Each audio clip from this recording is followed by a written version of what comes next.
Near the end of Pluto's second out-of-bounds subperiod, reformer Thomas Paine first published his wildly popular 47-page pamphlet, Common Sense, on January 10, 1776, in Philadelphia, making the case morally and logically for why the colonies should be independent of Great Britain and why they must fight right now to get this done. It was a huge success, selling over 500,000 copies in its first few months, and did much to convince the colonists of the necessity of the revolution. It's still in print today.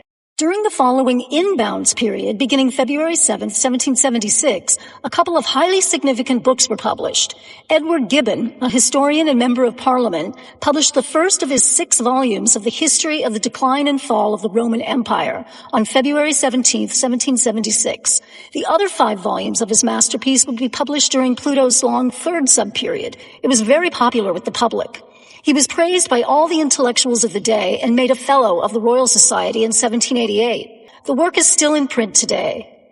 Another hugely significant book, published just a couple weeks later, also during the inbounds months, right after Pluto's second out-of-bounds subperiod, was by the Scottish political economist, often called the father of capitalism, Adam Smith. His monumental masterpiece, The Wealth of Nations, was published in London on March 9, 1776, and was also a giant bestseller and sold out in 6 months. It's fitting this book appeared in a Pluto out-of-bounds cycle, since Pluto rules great wealth, and that's what this book is about.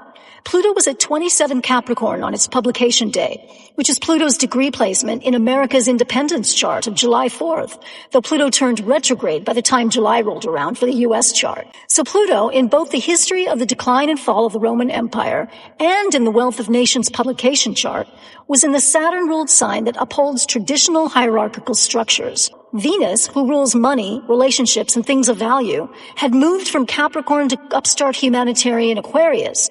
In fact, Venus and Saturn were in mutual reception by sign as domicile rulers, though they made no Ptolemaic aspect. Smith broke with the religious view that distribution of wealth follows divine will, and argued that wealth depends instead on the division of labor and is a product of man-made factors involving political, social, technological, and legal conditions and policies.